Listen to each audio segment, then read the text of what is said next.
Арыбаңыздар, бұл НТС телеканалы эмнеге теле берүүсү жаңы жылыңыздар менен. Жылды жаңыртып алдык, бирок жылдын жыйынтыктарын дагы чыгара элекпиз. Тагыраак айтканда, жылдагы коррупция менен күрөшүү акыркы 20-30 жылда ийгиликке жеттиби, өзгөчө жыл болдубу, болгон жокпу, ошол тууралуу сүйлөшөбүз. Бүгүн бизде мейманда генерал Өрбек Соналиев. Ассаламу алейкум. Жана журналист иликтөөчү Али Токтомкулов. Ассаламу алейкум. Кош келдиңиздер. Эми, мырзалар, 21 октябрь күнү Садыр Жапаров Алгестеги премьер-министр жана президент милдетин аткаруучу 30 күндүк экономикалык мунапыс жарыялаган. Эртеси Райым Матраимов кармалып, кайра бир күндөн бошотулган, 2 миллиард сом төлөп берем деген убадасы менен 1,4 миллиард акчалай төлөнүп, калган 600 миллиону батирлер менен алыныптыр өлкөгө. Андан тышкары дагы 5 инсандан чогулду дейт. 30 күндүн ичинде 572 миллион сом чогулду деп ГКМБ өзүнүн жыйынтыгын берип атат. 24 декабрда жылды жыйынтыктап жатып, Камчыбек Ташиев биз ийгиликтүү күрөштүк, жылдага караганда коррупция менен күрөшүү мыкты болду деди. Ал тууралуу сүйлөшөлүк. Мен агай сизден баштайын, мүмкүн болсо. Ошол кесиптешиңиз Камчыбек Ташиевдин 20-жылдын соңундагы коррупция менен күрөшүү, экономикалык коррупция менен күрөшүү канчалык мындай канааттандырарлык болду деп эсептейсиз? Эми биринчиден мен айтат элем, өтө эле оптимистичный болгондо болбойт. Коррупция менен күрөшө турган убакыт келди, бирок ушундай оптимистичный мындай предпосылкалар жок. Анткени коррупция менен күрөшө турган органдардын баары өздөрү коррупционерлер болуп атса, биз каяктан эффективный иш апармак элек. Мындай деле карасаңар, бүгүнкү күндө кимдер түрмөдө отурат? Бири президенттен баштап туруп, бүт руководительдердин бардыгы отурат, жетекчилердин бардыгы бүгүнкү күндө. Ошол эле АКСтин жетекчилери азыр түрмөдө отурат. Мурдагы коопсуздуктун эмесинин председатели, ГКМБнин председатели качып жүрөт. Ага чейинкилердин бардыгы азыр да изделип жүрөт сотто. Тиги жанагы генерал-полковник эме бар эмес беле, жанагы Беркутович. Ал дагы эмеде качып жүрөт. Генеральный прокуратуранын баардыгы камакта. Понимаете? МВДнын жетекчилери да камакта, Финполдун директору камакта. Анан каяктагы эффективдүү күрөш болот эле. Бул мен айтат элем, бул оптимистичный жагы жок, бирок бул күрөштү уюштуруш керек. Уюштурганга убакыт келди деп атабыз. Анткени мына ошол эле Али жетектеген журналисттер 17-жылдан бери айтып келатат. Коррупциянын ана башы, бул символу, бул Райым Матраимов деп. Ошону аягына чейин бүгүнкү күндө реально чыга албай атабыз. Анткени ар бир мамлекетте мындай термин бар да, преступление века деп коет. Бизде преступление века болуп туруп, бул эки гана эме бар, кылмыш. Бул биринчиси Батукаевдики болчу, ага президенттен баштап бардыгы отурду. Бул тарыхта кала турган нерсе, криминологияда. Экинчиси бул символ коррупция болуп, именно Райым Матраимовдун делосы. Бул менен кийинки коррупция менен күрөшөм деген студенттерди, органдардагы балдарды үйрөтөт. А бирок бүгүнкү күндө бирөөсү на свободе жүрөт, а бүгүнкү күндө жанагы президент баш болуп Атамбаевдин делосы кайра кайрылып келип атат, жанагы Азиз Батукаев боюнчачы. Бүт жана эмелерин баары отменять этилди. Анан ошондой оптимистичный мен жакта жок да. Анткени Садыр Жапар түрмөдөн келгенде өз дагы площадьты айтты да, бүгүнкү күнү 90%-тин бардыгын Райым Матраимов сатып алыптыр деп. Мен айтат элем 90 эмес, 97%, 98%-не чейин сатып алган. Бүт чиновниктердин бардыгы. Өрбек Сакач, бүгүн бийликте турган, мындай бийликтин башкы эстаблишментинде турган кызматкерлер ошол 97%-ын ичиндеби же берки 3%-дабы? Негизи көбү ошо 97-ин ичинде. Потому что решение кабыл алып аткандар дагы, депутатский корпус дагы, анан кийин правоохранительный органдардын көбү. Анткени эми мамасы менен сүрөткө түшүп атса, жана кыргыздар айтып коет, аяш атасы болсо, жана Салмор дегенди мисал келтирип атпайлы. анан каякта күрөш кайра эле өзү барып өзү кармаган. Бирок мырза, Ташиев ошол 97-нин ичиндеби же сыртындабы? Негизи Ташиев мактаган. Ачык айтыш керек да. Кыргыздын жакшы эме дегенден анан мен, допустим, жетекчи болсом, мен Ташиевке андай порученияны бербейт элем. Ошон үчүн мен до этого айттым, что финансовый полиция буну караш керек. Или МВДга бериш керек, же военный прокуратурага бериш керек. Болбосо жанагы Салморго окшогон жигиттер аяш аталарын ушундай жанагындай жакшы алып келет да. Анан эл недовериеси ошолткан болот да. Али, сиз акыркы өзүңүздүн видеоңузда бул 24 декабрдын кечинде чыкты, Камшыбек Ташиевдин квартиралары жөнүндө айткандан кийин бир бөлкөн анда алып кесип аттыңыз. Анын мааниси дагы бир өтө терең экен. Бирок карасаңыз, 18 ноябрь күнү АКСтин жетекчиси Медер Ирсалиев кармалып отурат. 23 ноябрда Константин Куценко Октябрь району соту, 24 ноябрда Курманбек Дыйканбаев кармалды, 10 декабрда Бакир Таиров ГСБптин мурунку жетекчиси, 12 декабрда Дүйшөнбек Чоткараев СИЗОго келип кайра чыкты. 15 декабрда Камил Осмоналиев кармалды жогорку соттун. Ошол эле күнү Азам Атараев кармалып отурат. Мунун баардыгы бир айдын ичиндеги мындай коррупция менен күрөшүүнүн көрсөткүчүбү же бул жөн эле көз боямачылыкпы? Сиз айтып аткан адамдар боюнча мен кубаттайм. Кармап, күнөөлөрүн далилдеп, алар уурдап кеткен каражаттарды, алар мамлекетке келтирген чыгымдарды кайра кайтаруу бул азыркы элдин ишенимине ээ болом деген бийликтин ыйык милдети. Бирок деген жери бар да. Өмүрбек мырза айтып кеткендей, коррупциянын символу, мен коррупционерлердин ана башы, атаманы деп келем. Матраимов баштаган. Андан сырткары ошол эле Атамбаев, Илмиянов, андан кийин мына бир тууган Жээнбековдор, ошого окшогон кишилер бар да. Аларга эмнеге кол тийгизип алар? Алар эмне азыр кустурабыз деп атпайбы? Алар эмне бир түкүрүп койсо ошого эле ыраазы болобу? Экономикалык амнистияны жарыялады дагы, анан Матраимовдон 2 миллиард сом өндүрдүк деп койду да. Бул жерде мен так айтып кетейин, таптакыр экөө эки башка нерсе. Эл көөнү бириктирип албаш керек, аралаштырып албаш керек. Экономикалык амнистия бул мамлекеттен уурдап, элди сызга отургузган коррупционерлерге берилбейт. Андай коррупционерлер, коррупция деген өтө оор берене, элдин мүлкүн кайтарышы керек бир тыйынына чейин. Жана убагында элди сызга отургузган үчүн, жетим жесирдин, кары картаңдын акысын жеген үчүн аягына чейин камалышы керек. Экономикалык амнистия деген убагында айланын жоктугунан мыйзамсыз иштерге барып ийген ишкерлерге берилет. Салык төлөбөй калгандарга берилет. Монополия кылып ийгендерге берилет. Же болбосо жана банк ишмердигинде көз боёмчулук кылып ийгендерге берилет. Ал эми мамлекетти тоногон, мамлекетке бүт уруктуулганы менен кирип алып, оң колун салып алгандардын акысы ал түрмө. Жана уурдагандарын элге толук кайтаруу. Мына ошондой. Анан быйылкы жылдын жыйынтыгын чыгарып атпайсызбы? Коррупцияга каршы күрөш кандай болду депчи? Коррупцияга каршы күрөш болгон жок.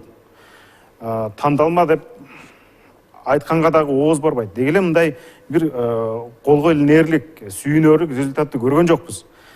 Кайсы бир система оңолуп, кайсы бир жер, кайсы бир тармак бир өнүгүп баштаганын көрдүңүзбү сиз? Көргөн жокпуз да. Бардыгы эле белчесинен, кокосунан батып отурбайбы коррупцияга? Кичине бир сөөм өйдө саздан чыкканын көргөн жокпуз да. Бул айтылган кишилер эмне бул жөн эле өзүнүн жолун тазалап жанагы башка булактарга жетүүнүн ыкмасыбы? Результат ал бир үйүнөн түрмөгө же болбосо жана убактылуу камакка алып кирип коюу менен эмне чечилди? Буга чейин канчалаган адамды ошентип камады, кайра 5-6 айдан кийин, 3-4 айдан кийин же 1,5 жылдан кийин көздү будамайлап элдин бошотуп үйүп атышпайбы? Туурабы? Бул мындай убактылуу эле чайкоочулук. Башка эч нерсе. Мындай деп айтса болот да. Жанагы материалдардын баардыгы башынан эле журналисттердин айтылып, гезит бетине чыгып жүргөн материалдар. Бүгүнкү камалгандардын баары. Ошол эле жана Чоткараевдер канчадан бери айтып кетет, алтын мафиясы деп. Ошолордун баары крышевать этет деп, АКС. Эң коррумпированный бул АКС деп, ГКМБ деп канчадан бери жазып келет. Только булар политический сыз кылып келишкен, политический уголовный делоларды. Калгандардын баарын крышевать эткен АКС, ГКМ болуп калды деп айтылып келатат. Ошодон бери бул материалдар жаткан, ошону реализация кылып коюшту да. Мындайча айтканда, ошол эле иштеп аткан ГКМБнын сотрудниктери элге көрсөтүшүп атат да, мына биз жазадык деп. А бирок жаңы схемаларды, жаңы эмелерди азыр алып чыкпай атат. Да, бүгүнкү руководитель Ташиев эмени мактаган, бирок ошо мактаганга жараша ал эмени привлекать этти Матраимовду. Ошол эле уюшулган кылмыштуулукту ана башын камашты. Бул уже бир какой-то действие башталды да бүгүнкү күндө. Бирок общественность, анан кийин журналисттер, калгандар бардыгы буну требовать этиш керек. Эмне себептен бүгүнкү күндө бир дагы кандидат президенти бүгүнкү күндө мына дебатка чыгып атышат, айтат, бирөөнүн оозунан Матраимов жөнүндө бир сөз чыкпайт. Бул эртеңки президент болом деген кишилер коркот. Бул биринчиден. Экинчиден, мыйзамдагы ууру криминал Көлбаевдин фамилиясын айткандан коркушат. Кандидаттардын бирөөсү. Алып эле тигини сүйлөйт, буну сүйлөйт, бирок дебатта бирөө да айта албайт. Анткени көбү Матраимов менен аралашып кетишкен. Көбү Коля Киргизден пайда алып калышкан, туугандарына тиги. Ошон үчүн булардын сөзү жок алардын алдында. Бир-эки интервьюсунан Абдил Сегизбаевдин айтып атканын угуп калдым Матраимов тууралуу. Абдил Сегизбаев бир да жолу Матраимов жөнүндө айткан жок. Ал айткан деңгээли бул Шопур жөнүндө айтып атат. Болгону. Матраимов жөнүндө Абдил Сегизбаев да айта албай атат. И Коля Киргиз боюнча ал дагы айта албай атат. Анткени бүгүнкү күндө Магнитскийдин тизмеси боюнча дагы бирөө дагы айтпай атат. Оозунан чыкпай атат. Бизде килеген Америка айтып атат, силер коррумпированныйсыңар деп. Силер наркомафиянын мамлекети болуп калдыңар. Коррумпированный мамлекет болуп калдыңар десе, кээ бирлер айтып атат, жок, биз аябай жакшы коррупция менен иштеп атабыз деген. Это парадокс болот го? Бул эмнеден кабар берет, Өмүрбек Исакаевич? Бул Матраимов менен Көлбаевдер дагы эле өлкөдөгү саясаттын, бизнестин жана башканын мындай серый кардиналдарыбы? Не то, что мындай айтыш керек да, влияниясы бүгүнкүгө чейин аябай чоң. Анткени алар койгон балдардын бардыгы АКС'де иштеп атса, ГКМБде иштеп атса, МВДде иштеп атса, Финполдо иштеп атса бардыгы. Анткени личный состав алмашкан жок да. Тиги начальниктер деле алмашып калды, а движущий механизмдердин бардыгы алардын кишилери. Ал тургай бүгүнкү президенттин милдетин аткаруучу Талант Мамытовдун жанында жүргөн инсандар дагы Матраимовдорго байланышы бар деген иликтөөнү Болот Темиров менен Али Токтокунов чыгарган. Ошол иликтөө боюнча кандайдыр бир реакция болдубу, Али? Реакция болду. Мамытов менде иштеген, бирок Матраимовдун тууган экени билингенден кийин 2019-жылдын майында, июнунда бошотуп ийдик дейт. Бул күлкү келерлик, бул анекдот сыяктуу жооп да. Матраимовдун жакындарын ал кезде ошо ага жакын экени билинип калган үчүн кызматтан бошотуу тургай, ал кезде көкүлүнөн өөп, көңүлүнө кара кетирбей көтөрмөлөп жүрүшкөн да. Анан бул күлкү келерлик жооп да. Көрдүк го ошол эле президенттин азыр милдетин аткарып аткан Талант Мамытов комиссия түзүп алуу убагында Матраимовду кандай калкалап, иликтөөчү журналисттерди кандай каралаганын көрдүк го. Мамлекеттик машинаны жалаңа иликтөөчүлөргө каршы иштетип, коррупционерлерди ошол спикер, комиссиянын төрагасы, керек болсо президент баш болуп коргоп келбедиби, факты сурап. Өмүрбек Исакович айтты эле. 5 октябрга чейинки интервьюлардын биринде Матраимовдор президент Жээнбековдун түбүнө жетет жакынкы жылдар деп. Ал жакынкы жылдар эмес, жакынкы айлардын ичинде ишке ашып кетпеди. Күндөрү ишке ашып кетти да. Азыркы бийлик дагы булар менен мышык чычкан ойногонсуп атат да. Эгерде дагы ушундай улана берсе, эл бардыгын көрүп турат да. Азыр эчтекени жашыра албайсың.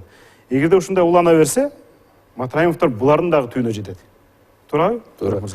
Мен башынан айтчумун да, Сооронбай Жээнбековго айткам. Сенин башыңы Матраимов жейт деп. Бүгүнкү күндө ошо система келатат, бүгүнкү күндө. Эмне себептен эч ким бүгүнкү күндө бул системаны көтөрө албай атат да. Чын эле бирөөсү пара алып алган, бирөөсү балдарын орноштуруп алган, понимаете? И бардыгы чырмалышып калган. Азыр если списокты алсаңар, ГКМБде кимдин балдары иштеп атат? Таможняда кимдин балдары иштеп атат? Бардыгы эле ошол эле кандидат президенттердин балдары иштеп атат. Акелери, үкелери иштеп атат. Вот кеп ушуда да чырмалышып калган. Бирок бүгүнкү күндө жанагы Магнитскийдин тизмеси менен көбү недооценивать этип атат да. Кирип калат көбү Магнитскийдин тизмесине ойноктоп. Бирок бардыгына шанс берди. Анткени Сооронбай Жээнбеков өзү крышевать этип турду эмени. Райым Матраевди и уюшкан кылмыштуулукту. Эл үчүн- Ошон үчүн буларга азыр эми шанс бар да, бардыгы открешип чечиш керек. Да, бул саясат болчу. Биздин эч кандай тиешебиз жок Матраевга. Матраев түрмөдө отуруш керек. Аягына чейин акчанын баарын төлөп бериш керек. Бул 2 миллиард эмес, ал 700 миллионго чейин эметиш керек. Анан бир нерсени айтып коюш керек. Мына Алинин көзүнчөчү.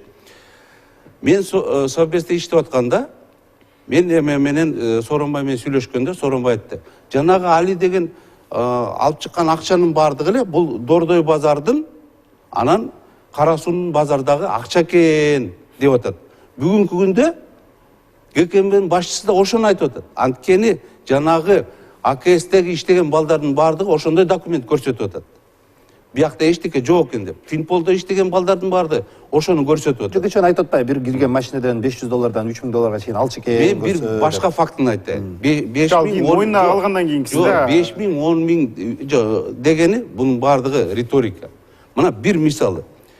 2018 жылы таможня менен ГКМБ операция жүргүзүп, бир Беларустун жаранын кармайт, с поличным. Ал $300,000 таможнянын балдарына берем деп атканда чогуу кармашат. Бул операция болчу да. Ошо Беларустуку камалганда $300,000 менен. Анан расследование болот да, бул жана лже транзит тамеки боюнча. Машиналар Белоруссиядан Тажикстанга келди, бирок тамеки өткөн жок, просто печат үчүн эле. Би печат үчүн $50,000 ар бир машинеге берди. Анан уголовное дело эме ачты, бул барды прессага чыгып кетти. Аягым неме бүттү дебейсиңби?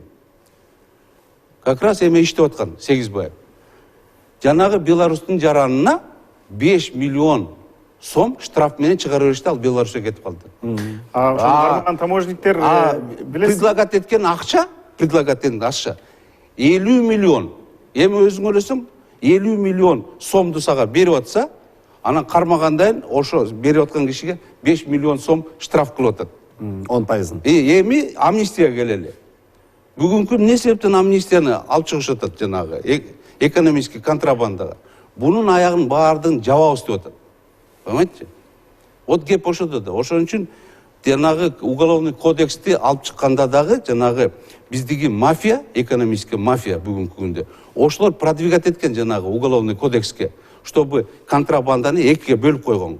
Атайынчы тяжкий, анан экономический. Экономическийдин баардыгын силер балдар иштей бергиле, урдай бергиле, бирдеке болсо жанагы экономический эме менен штраф менен чыгып кетет. Бүгүнкү күндө да ошондой жет.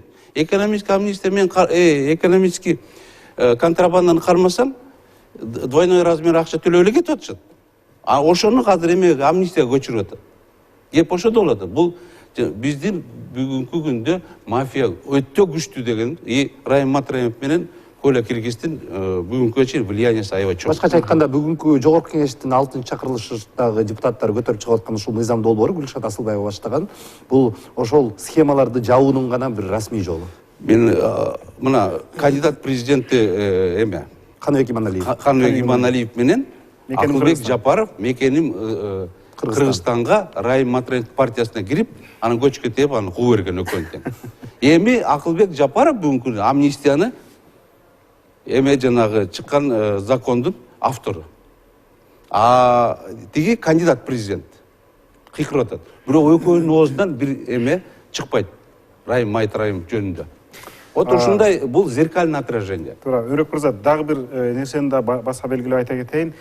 Райым Матраевдин уурдаган акчаларын кайтаруу жана экономикалык амнистия бул экөө таптакыр эки башка нерсе да. Муну азыркы бийлик элге ошондой түшүндүрүш керек, жана өздөрү да ошондой кабыл алыш керек. Анан биз экономикалык амнистия кылып, анан кийин 2,5 миллиард түштү, анан 2 миллиарды Райымдан келди, анан ийгилик деген болбойт бул.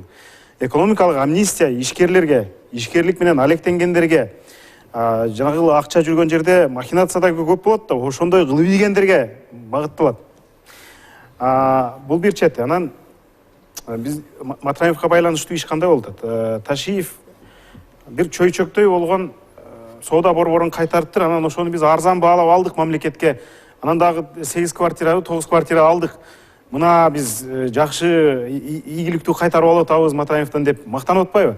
Эч кандай андай эмес. Биз Азаттыктын сайтына кирип карасаңар, Матраевдин ондогон мүлкүн таап койгонбуз. Кыргызстандын ичиндеги Дубайдагы. андай соода борборлорунан толтура бар дагы. Биз таппай, далилдей албай, бирок билип турган соода борборлору бар, курулуп бүтүп элек үйлөрдөн бар. Дубайда мүлктөрү бар. Анын баардыгын алса 200-300 миллион жөн эле чыгат. Биз тапкандар эле. Доллар менен.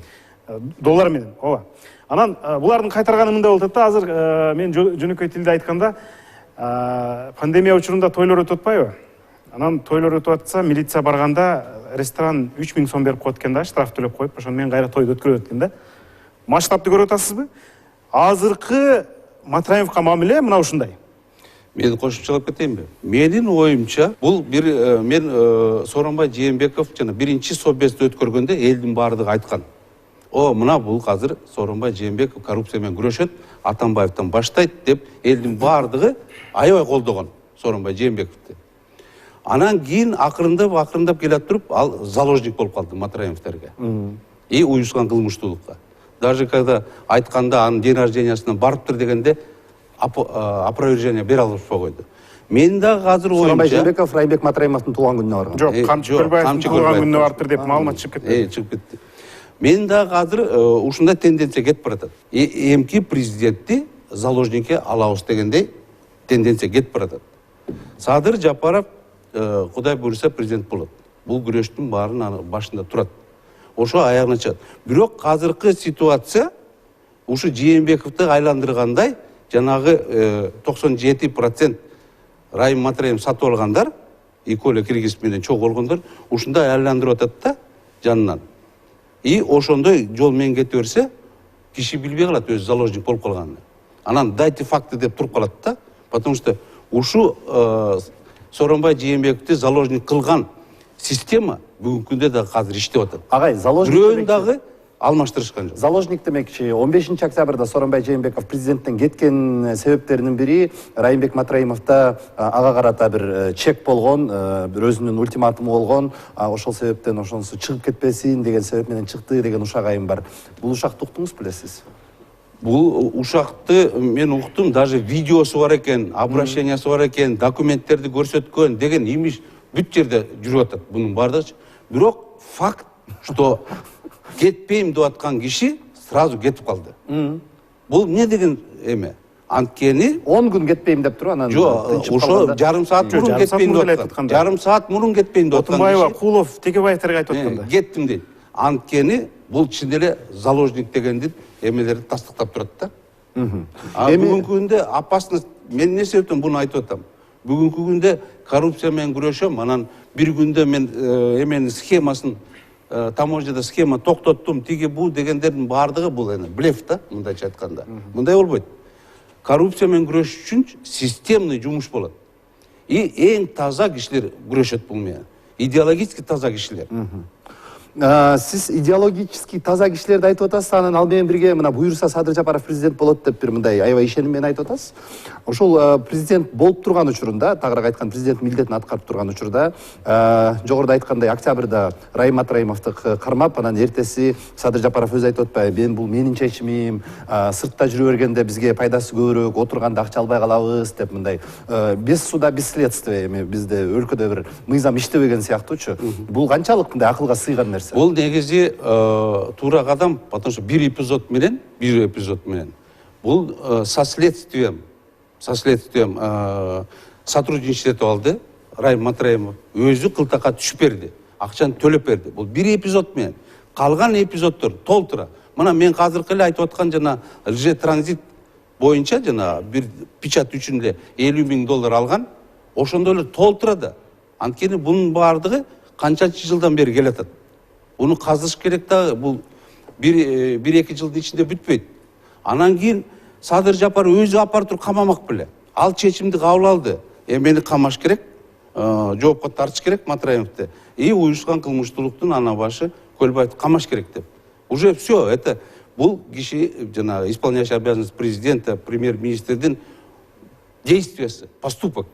А калгандары жазаба койгондору бул уже тиги конверт алып жүргөндөр, анын аяш уулдары, өкүл балдары, тиги булар. Уже ал киши азыр эми Жок, иш өзүнүн мойнуна албады, бошотуп жиберген мен деп жок, али. бошотту, потому что ситуацияга карата бошотуп атат. Сиз кандай Вот пикирдесиз? ошо. А биз Сооронбайдан ушуну жаза деп суранып атыптыр, жазат албаганбыз да. Райым Матраимов камалат деп элдин алдында митингде Садыр Жапаров айткан. Райымды мен бошотуп ийдим, анткени акчасын төлөбөйт деп дагы ошо киши айтты. Мен ал киши камалыш керек, жазасын тартышы керек. Бул башкаларга үлгү болуш керек. Кармалып элден уурдаганынын бир күкүмүн берип коюп, кайра бошоп кетүү прецедент болуп, башка уурулар ошону туурап жыргабашы керек деген бекем позициядамын. Биздин элдин ырыскысы мындай чоң эмес, бай эмеспиз, жер ресурстарыбыз, башка ресурстарыбыз кенен эмес. Бизде болгон бүткөн байлыгыбыз азыраак эле. Ошону дагы жедирип атпайбызбы? Ошону жедирип, ачка отуруп калган эл эмнени күтүш керек? Күкүмдү күтүш керекпи?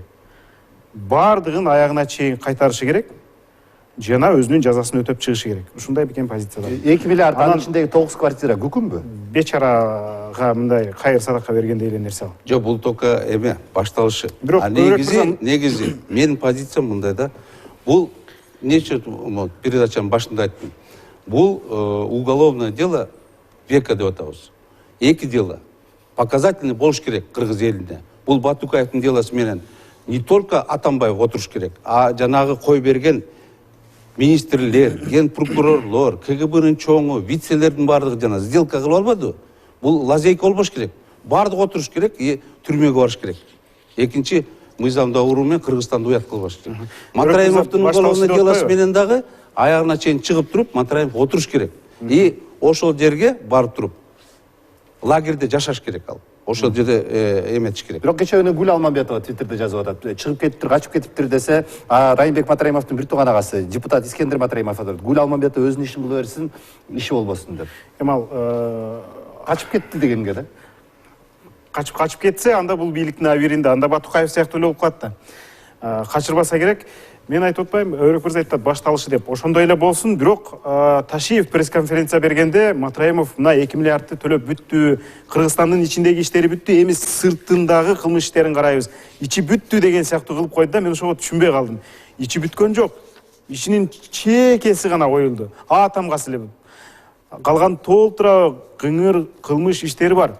Толтура декларациясында көрсөтүлбөгөн, бирок туугандарына, жакындарына катталган башка мүлктөрү, заправкалары, кабат-кабат үйлөрү бар.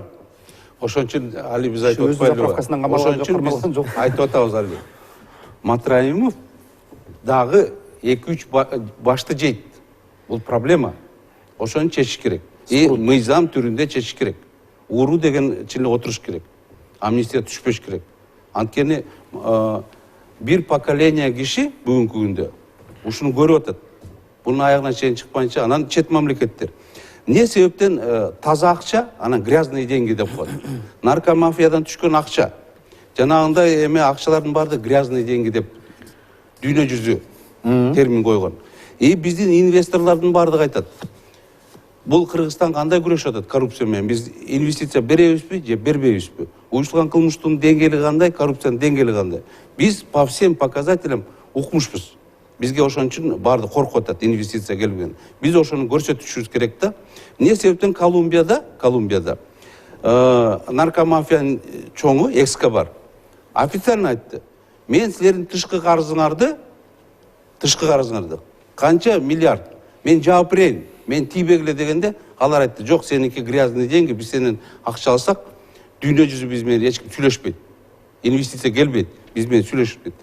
Болду, аны отурушту, кийин атып салышты. Дагы бир мисал, эми суроо жанатан бери Жээнбеков деген фамилия көп жолу айтылып атат, агай. Жээнбеков мындай жоопко тартыла турган күн келет деп ойлойсузбу? Жээнбековду жанагы Атамбаев азыр айтып атат, түйүнө жетем деп. Атамбаев айтсын. Жанагы 27 миллион долларды шайлоого кимден алган, кантип эметкен.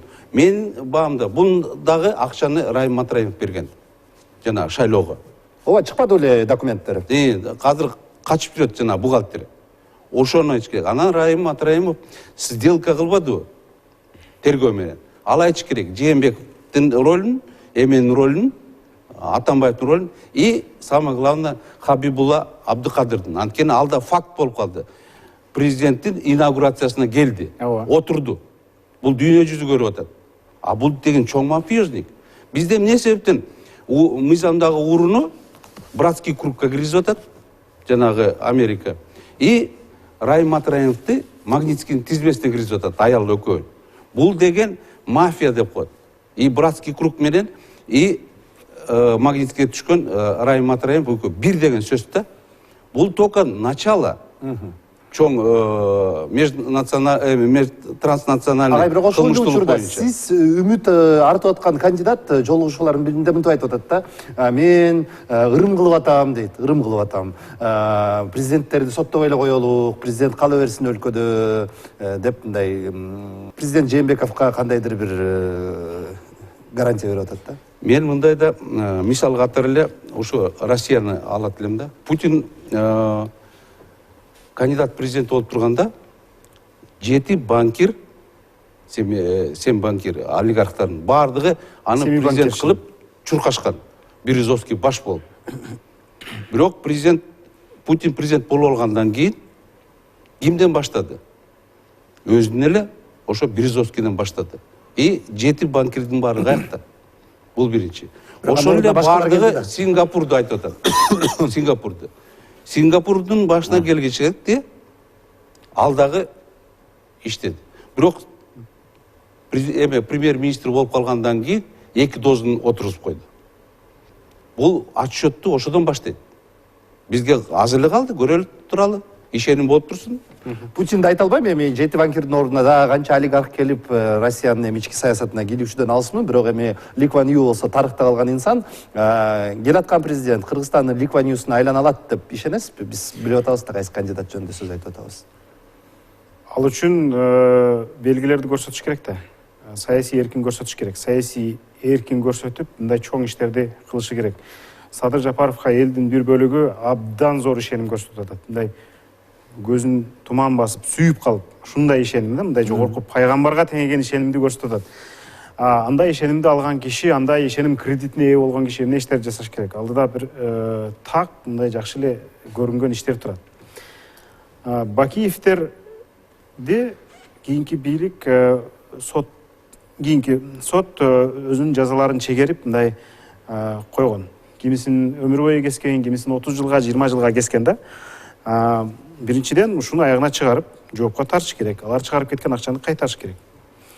Экинчиден, июнь окуялары, башкаларды отпайбы, аларды дагы иликтеш керек. Убактылуу өкмөттүн ошол тушундагы ячейка чыры жана башка бүт бардыгын иликтеш керек. Андан тышкары Атамбаев, Жээнбеков, Матраимов булардын бардыгы бир жипке байланат да. Биз журналисттер Матраимовго байланыштуу 1000 чамалуу документ таптык да. Анан ошону далил кылып, ошону бекем кармап турабыз. Эгерде биздин колубузда Матраимовдон башкаларга дагы тиешелүү, ошол эле Жээнбековго, ошол эле Атамбаевго байланыштуу нерселер болгондо, биз аларды кошо кармамак элек да. Бирок мындай мүмкүнчүлүк бизде жок. Мындай мүмкүнчүлүк укук коргоо органдарында бар, мындай мүмкүнчүлүк атайын кызматта бар, мындай мүмкүнчүлүк бийликте бар. Ошолор таап, кайсы банктан кимге кандай которулган, ким кандай акча берген бирөөгө, ким кандай байланышкан, кандай кызматка койгон, кандай шарт түзгөн, кандай калкалаган бардыгын ордуна койсо болот да. Мындайча айтканда, акыркы 20 жылдан бери эле деп коелу. Керек болсо Акаевдин тушунан берки бүт бардыгын казып чыкса болот. 90-жылдан беричи. Адилеттүүлүктү бир калыбына келтириши керек да. Ошонун бардыгын мындай иштеп чыгып, Өрөк мырза айткандай, преступление века и наказание века деп туруп эле мындай акыркы 5 жылдын ичинде муну жасап койсо болот. Бул үчүн атайын өзүнчө прокуратура түзсө дагы болот. Мисалы, Америкада орустардын Американын шайлоосуна кийлигишүү маселеси боюнча өзүнчө бир прокурор түзүлүп, өзүнчө бир полномочиялар берилип, өзүнчө группа түзүлүп, кандай гана абдан чоң нерселерди казып чыкты, туурабы? Бизде деле ошондой группа түзүлүп, казып чыгып, баарын ордуна койсо болот. Жок дегенде мына ушу жаңысынан баштаса, Матраимовдон баштаса, Атамбаевге чыкса болот. Жээнбековго чыкса болот. Башкасына чыкса болот. журналисттер биз бир эле четин таап бердик, моундай фактыны көрсөтүп бердик. Ошону бекем кармап турабыз биз, колубузда бар нерсени. Укук коргоо органдары, атайын кызматтар, прокуратура, МВД андан нары дагы кенен алып. Азырынча андай жок, бирок бир нерсеге дагы көңүл бурушубуз керек. Садыр Жапаров эгерде президент болуп шайланып калса, ошол үмүттөрдү актайм десе, ушунун баардыгын аткарышы керек. Рейтингтерден карасак, ал кишиники жогорураак. Ошон үчүн ошол кишинин атын айтып атам. Бир топ эле жогору экен. Бир топ эле жогору. Анан бул үчүн президенттин 100 күнү деп коет, баардыгынын эле 100 күндүк убакытта. Айтып атат, буга чейин 1 айда, 2 айда эч нерсе үлгүргөн жокпуз, калган жокпуз деп. Эми келсе баардык бийлик колунда болот. Али кошумча 100 күн ичинде ошонун мындай көрсөткүчүн, индикаторун көрсөтө алса, анда ишенсе болот. Болбой эле мына бүгүнкү күндөгүдөй 2 миллиард алдык анан кутулду деген бышык чычкан оюну боло берсе, анда ишенбейм. Кошумча Алиге кошумча лимит доверия деген бүгүнкү күндө аябай чоң нерсе. Садыр Жапаровдо лимит доверия аябай чоң. Ошон үчүн биздин башыбыздан Кыргызстанда көп өткөн. Үй бүлөлүк башкаруу, дос секретарлардын башкаруусу деп турупчу. Ошонун баардыгын билет. Эмне себептен Садыр Жапаров азыр элден суранып атат? Мага 2 тизгин 1 чылбырды мен колума бергиле. Күчтүү президент болом, мен аягына чыгам деп. Элдин баардыгы бүгүнкү күндө парламентаризмден күчтүү бийликке кетип аткан себеби ошо, доверие болуп атат. Бүгүнкү күндөчү. Мен ойлойм, если доверие болбосо, бул Кыргызстан. Анда Садыр Жапаров өзү да айтып атат, анда 4-чү революция болуп кетет деп.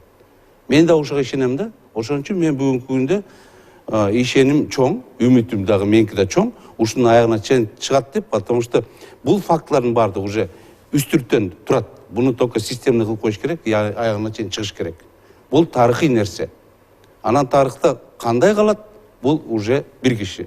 Анан мен ойлоп атам, жанагы көбү азыр кошоматтанып, тегерентип, айланып жүрүп, будан биз өткөнбүз баардыгы. Биз көргөнбүз бунун баардыгы. Мен ойлойм, ошол эле кишилерди көргөнбүз. Садыр Жапаров буларга ишенбейт. Анткени бунун азыркы кулк мүнөзү, баскан жолу мурунку президенттерге караганда башкачараак болуп атат. Эми көрөлүк. Өмүрөк мырза жакшы ишеним артып атат. Мен дагы ишенгим келет, бирок эгерде жанында азыркыдай Матраев менен мышык чычкан ойногон достор турса, эгерде Матраевдин кайнысынын өзүнө жардамчы кылып аны коргоп жүргөн адамдар дос болуп жүрсө, эгерде өзүнүн кудалары бийликте тура берсе, эгерде бажыда бир үй бүлө кетип, экинчи үй бүлө башкара берсе, анда ийгиликке жете албайт. Себеби дегенде бүгүн Кыргызстандын бюджети аябай мындай тукулжурап турат. 35-тен 40 миллиард сомго чейин дефицит. Муну жаба турган булактары да жок. Мындай болуп көргөн эмес өмүрүбүздө. Ошон үчүн Садыр Жапаров мындай мен суктанбайт элем да, эгер ал бийликке келип калса. Эң кыйын убакта келди да. Тез арада оңдоп кете албаса, анда өзү айткан 4-чү революция деген бул реалдуулук эле болуп калышы мүмкүн. И самое главное, деградация кадровдун убагында келди да. Оор убакыт баардыгыбыз үчүн оор убакыт. Эмнеге деградация кадров? Алмаштырып койсо болот. Көптөгөн таза кадрлар иштеп аткандар. Ооба, тазалаш керек. Мирзиёев Америкадан бери чакырды өзбектерди. Америкадан бери келип, Назиров деген жигит, же Назир, мен адашып калышым мүмкүн, ошол келип Өзбекстандын финансы жагын карап, өзбек бизнесмендерин ошол Уолл-стритке алып барып, ал жерде кеңеш куруп, мен ошону көргөндө кадимкидей ичим ачышты. Ишенесизби? Өзбектер Нью-Йоркто, Уолл-стритте барып алып, кандай гана чоң деңгээлде жолугушуулар. Кичинекей факт. Гарвардтын юридика бөлүмүнүн бүтүп келген биздин бүтүрүүчүнү генералдык прокуратурага мындан 1 ай мурун жумушка албай коюшту. Жарабайт экенсиң деп. Эми көрөлүк. Өкүнүчтүү албетте. Көрөлүк, баардыгы кандай болорун. Чоң рахмат агайлар, келип бергениңиздерге, жаңы жылыңыздар менен, жаңы келаткан ажабыз менен, анан сиз айткан үмүттөрүбүздүн баары акталсын. Көрөбүз. Буюрса. Бул эмнеге программасы болду. Көрүшкөнчө аман туруңуздар.